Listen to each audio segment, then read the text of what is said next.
Salam əziz şagirdlər, sualın izahına baxaq. Usta 90 cm uzunluğunda taxtanı 2 yerdən kəsərək 2, 3, 5 nisbətində 3 hissəyə ayırdı. Sonra hər bir taxtanı ardıcıl olaraq bərabər hissəyə bölməyə başladı. Usta hər kəsimdə 8 saniyə vaxt ayırarsa bu işi ən azı neçə saniyəyə qurtarar? Birinci kəsimlərin uzunluqlarını tapaq. Və 90 cm-lik bir parçanı 2, 3, 5 nisbətində bölüblərsə 2K üstəgəl 3K üstəgəl 5K bərabərdir 90. 10K bərabərdir 90'dırsa K bərabərdir 90'ı 10'a bölsək olacaq 9. Birinci hissə 2 vurulsun 9 bərabərdir 18 cm-dir. İkinci hissə 3 vurulsun 9 bərabərdir 27 cm. Üçüncü hissə isə 5 vurulsun 9 bərabərdir 45 cm. 18, 27 və 45 cm-lik taxta parçalarını bərabər hissəyə ayırmaq lazımdırsa, deməli həmin ədədlərin əbubunu tapmaq lazımdır. 18, 27, 45. Verilən ədədlərə əbub da 9 olacaqdır. 18'i 9 cm olan 18 cm-lik hissələrə ayırsaq, 18'i 9'a bölsək olacaq 2 parça. 2 parça burada.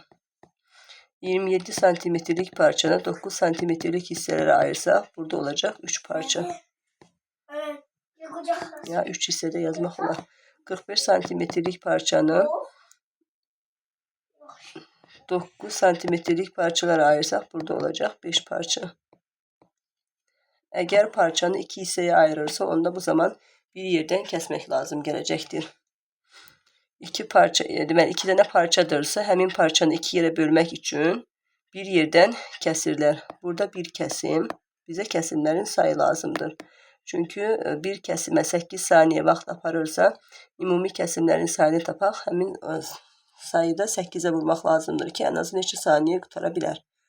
Əgər parçanı 3 bərabər hissəyə ayırırlarsa, verilən parçanı 3 bərabər hissəyə ayırmaq üçün 2 yerdən kəsmək lazımdır.